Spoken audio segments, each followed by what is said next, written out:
Grazie. Thank you. Sì, volevo proprio provare a rispondere un po'. I wanted to answer a bit the questions that were asked in the introduction. It was said that copyright is faced with new challenges. It won't come as a surprise, the fact that copyrights are fundamental, and I work for a publisher, so again, this is no surprise. I believe that copyright plays a fundamental role, and its role is not questioned. It's rather the forms and the methods it is managed with that are questioned. I'd like to illustrate my position here. And to do that, I like to use a statement by Churchill. Who said that it's the worst systems, except for the worst systems that have been tried from time to time. I want to say that it is fair to discuss challenges and so on. But we mustn't think that we hold a sort of the recipe in our pockets. We need to try and trade off between incentives, creativity, industry, and translations. Sometimes these are forgotten, but they are fundamental, and also rights to access. This also means that there is a constant need to innovate. This innovation doesn't only refer to laws, but also to the need to R&D, so to research the methods and the ways in which the system is managed. Over the past 3 years, I worked a lot with a problem, namely the management of copyrights in digitizing the content of libraries, both public, like those involved with Europeana, and Google, so private initiatives. The problem of the so-called orphan works is much more complex than it seems. It comes from a consideration, namely, the management of these rights, given the current tools, could be too costly. Halvarian published an excellent essay on this. He said that the costs of research and negotiations with a potential right holder are higher than what is to be gained from. Well, it means that there is an imbalance, and that is certainly true. The subject of orphan works is the point of orphan works is precisely that you can't find the right holder. It is generally accepted that when a work is truly orphan, so you look for the right holder but you can't find it, there must be a special simplified regime. And then discussion evolved somewhat and took a more general tone. The problem exists for works that are out of print. So the value of a single transaction is quite low. So there isn't much money in there. However, I think that this debate must take into account much more technical elements than has been done so far. See, identifying works that are out of print and no longer on the market is not that simple.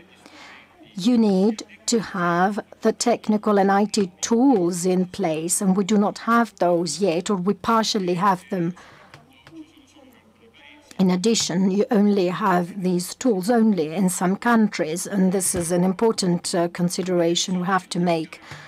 We also need to identify the work that we want to digitize. The sources we have tell us about the book. We need to identify the different editions of a work. You need to do a certain number of things. We had this experience in Europe. It's Arrow. It queries different databases of library sources, including file authors, the so-called books in print, the catalogs of collective management companies. When you do such a thing, it is much simpler at the end of this operation tackling the initial problem, namely cost. In other words, when you have a cost issue, if you tackle it simply in economic terms rather than looking for some simpler solutions, as some did, well, you work much more efficiently. And that applies to all parties involved. Because when a research or a query is successful, the right holder might be willing to grant a Creative Commons license. That might well be the case for essays, for instance, because an author that wrote an essay a couple of years ago might be more than willing to license it under Creative Commons license, so without asking for compensation. In some cases, you might avoid digitizing beforehand and then having to remove the content that was digitized, because with the opt-out system, you need to remove it subsequently, and so on and so forth. And then you have moral rights. These are also very important. I always share an experience that I had. We weren't very happy that to see that our magazine was digitized by Google Books without our authorization, and we were classified as the fascist federation of Italian publishers due to a publication in 1951, and we really weren't happy about that. So identifying, looking for people might help you avoid this sort of situations. What does Arrow do? The system is up and running in 4 countries: France, Germany, the UK, and Spain.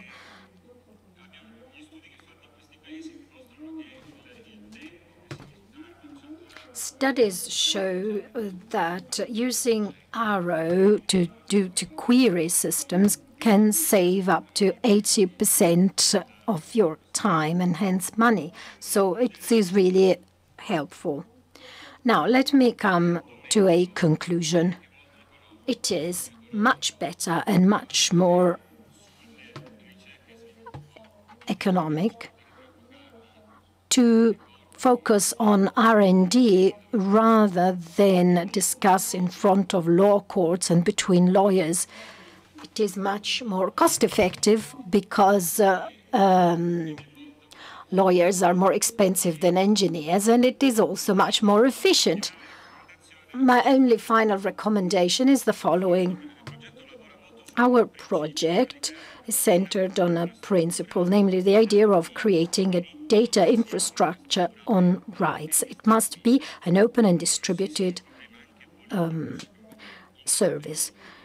A major problem here, even of a political nature, lies in the fact that information on right must not be held by only a few people. It must be accessible, distributed information. We must learn a lot from the Creative Commons experience, because this is an extraordinarily effective experience in terms of rights. Thank you.